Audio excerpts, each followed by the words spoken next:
दोस्तों, एक महिला अपनी जवान बेटी को छोड़कर कुंभ मेले में नहाने के लिए जा रही होती है। वह अपने गांव वालों के साथ में तैयारी बनाती है जाने की, कपड़े वगैरह रखती है, अपना बैग तैयार करती है। उसके बाद अपनी लड़की, जिसका नाम रानी होता है, रानी से कहती है, बेटी, मैं कुंभ मेले नहाने जा रही हूँ और आगे से तुम अपने घर का और साथ ही अपनी दादी का ख्याल रखना। बेटी जो है अपनी माँ से कहती है, ठीक है माँ, मैं पूरा ख्याल रखूंगी। उसकी जो माँ होती है वह अपने गांव वालों के साथ में मेले घूमने चली जाती है। वह उधर मेला घूमने जाती है। इधर जो रानी होती है, रानी को आज़ादी मिल जाती है।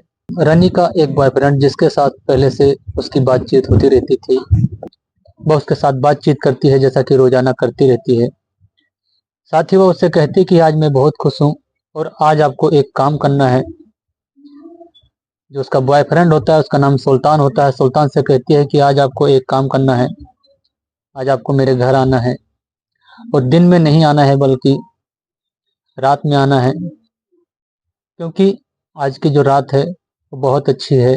आज जो मेरी माँ है वह गांव वालों के साथ में कुंभ मेले में स्नान के लिए गए हुए हैं और उनको आने में लगभग 3 से 4 दिन लग जाएंगे। दोस्तों, इसके बाद क्या होता है, कहानी को आगे जानते हैं। कहानी पूरी सुनाऊं मैं इससे पहले कि आप मेरे चैनल को सब्सक्राइब कर लीजिए, लाइक और शेयर भी करते रहिए। दोस्तों, ये कहानी बिहार के लखीसराय की है। लखीसराय की एक गांव होता है, उस गांव की एक महिला जो कि अपने गांव वालों के साथ कुंभ मेले में स्नान के लिए जाती है। उधर उसको क्या पता था कि मैं इधर कुंभ मेले में स्नान के लिए आऊंगी और उधर उसकी बेटी क्या गुल खिलाएगी। उस महिला के जाने के बाद में उसी रात में वह अपने बॉयफ्रेंड को फोन करती है और उसे अपने घर पर रात में आने को बताती है। शाम होती है, शाम के बाद फिर रात होती है। बनाती खाती है, अपनी दादी को खाना खिलाकर उनको लिटा देती है, सुला देती है और जल्दी जल्दी तैयार हो जाती है और इंतजार करने लगती है सुल्तान का। 1 घंटे इंतजार के बाद फिर सुल्तान भी आ जाता है। लेकिन जो सुल्तान होता है, सुल्तान अकेले नहीं आया था, वह अपने साथ में एक दोस्त, जिसका नाम दिनेश होता है, दिनेश को साथ में लेकर आया था।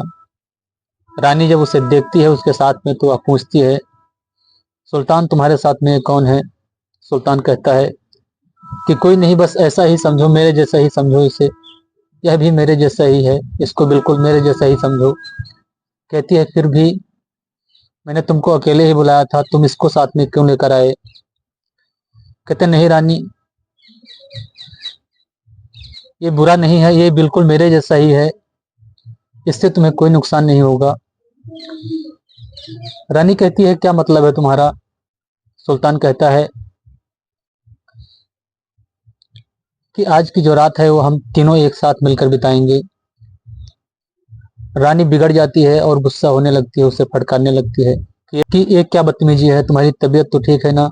वह उसे फटकारती हुई कहती है, लेकिन सुल्तान उसकी रिक्वेस्ट करता है और कहता है कि यह मेरा जिगरी दोस्त है, इसी ने सारा खर्चा किया है। लेकिन जो रानी थी वह मानने को तैयार नहीं थी। तब जो सुल्तान होता है दिनेश से कहता है, अपने दोस्त से, कि दिनेश यार, तुम किसी और कमरे में जाकर लेट जाओ और मैं इसके साथ लेट जाता हूँ। लेकिन जो दिनेश था वह गुस्सा हो जाता है सुल्तान के ऊपर और कहने लगता है कि क्या मैंने इसीलिए इतने पैसे खर्च किए हैं? क्यों मेरे को बुलाकर यहाँ लाए थे? वह भड़क जाता है। तभी जो सुल्तान होता है रानी से कहता है, जाओ एक गिलास पानी लेकर आओ, मुझे प्यास लगी है और उसके बाद हम लोग यहाँ से चले जाएंगे। रानी खिसियाते हुए उधर जाती है और एक गिलास पानी लेकर आती है। उधर वो पानी लेने गई थी, तभी यह दोनों प्लान यहाँ बनाते हैं। वह जैसे पानी पीता है, पानी पीकर गिलास फेंक देता है और तुरंत दोनों एक साथ मिलकर रानी को वहीं पास पर पड़े एक बिस्तर पर गिरा लेते हैं और उसके ही दुपट्टे से उसका मुंह बांध देते हैं ताकि वह चिल्लाए ना। मुंह बांध देने के बाद उसके हाथ और पैर भी बांध देते हैं। उसके बाद वह दोनों शराब लाए थे, कुछ खाने की चीजें लाए थे, जिसको शराब पीते हैं और खाते हैं। और एक के बाद एक कर करके दोनों सारी रात शराब पीते रहते हैं और उसके साथ जिस काम के लिए आए थे वह अपनी प्यास बुझाने लगते हैं। सारी रात करते हैं, लगभग सुबह होने की थी, तब वह दोनों उसे छोड़कर वहां से चले जाते हैं। चले जाने के बाद जो है, सुबह जब काफी टाइम हो जाता है, उसकी दादी जब देखती है कि रानी आज काफी टाइम हो गया उठी नहीं है, तो वह उसके कमरे की तरफ जाती है और कमरे में जाकर क्या देखती है कि जो रानी है। रानी के दोनों पैर, दोनों हाथ और साथ ही मुंह बंधा हुआ है। साथ ही वह नग्न अवस्था में अपने बिस्तर पर पड़ी हुई है। जब उसकी दादी यह देखती है तो उसको समझते हुए देर नहीं लगती और उसके पैरों तले जमीन खिसक जाती है।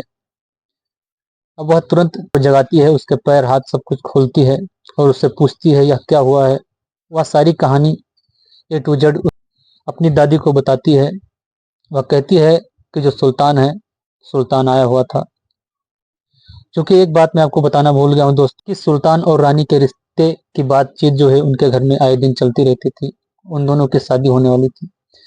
तो जो उसकी दादी होती हैं, दादी कहती हैं चलो जो हुआ अच्छा नहीं हुआ, लेकिन अब इसको बाहर कहीं मत जाने देना, इस बात को यहीं पर दबा लो, वैसे भी तुम्हारी उससे शादी होने वाली है। तो रानी कहती है कि वह तो ठीक है, लेकिन तो वह अपने दोस्त को भी साथ ले आया था और उन दोनों ने मिलकर मेरे साथ ऐसा किया है। जब उसकी दादी ऐसा सुनती है तो उसका जो गुस्सा है सातवें आसमान पर पहुंच जाता है और वह रानी को लेकर तुरंत अपने इलाके का जो है पुलिस थाना, वहां पहुंचती है।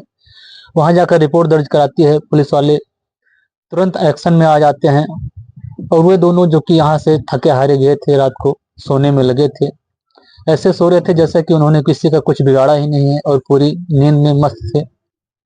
पुलिस उनके घर पहुंचती है तो वे दोनों उनको सोते हुए मिल जाते हैं और उन दोनों को गिरफ्तार कर लेती है। इसके बाद जो है उसकी जो दादी होती है, उसकी माँ, रानी की माँ को फोन लगाती है और बताती है सारी जो कहानी होती है।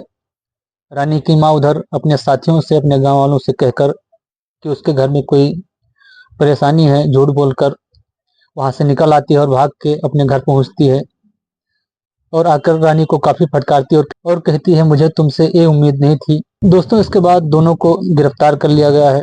गिरफ्तार करके दोनों को सलाखों के पीछे भेज दिया गया है। यह कहानी मैं इसलिए सुना रहा हूँ ताकि आप लोग भी सतर्क रहें, होशियार रहें और किसी के ऊपर विश्वास न करें। इस कहानी को सुनाने के दौरान अगर किसी को कोई दुख या तकलीफ होती है, किसी को कोई ठेस पहुंचता है, तो उसके लिए मैं क्षमा चाहता हूँ। यह कहानी समाज को सुधारने के लिए, आप लोगों को चेताने के लिए मैं सुनाता हूँ। क्योंकि इस कहानी में कोई कमी पेशी हो तो उसके लिए मैं क्षमा चाहता हूँ। फिर मिलते हैं एक और नई कहानी के साथ। तब तक के लिए जय हिंद, जय भारत।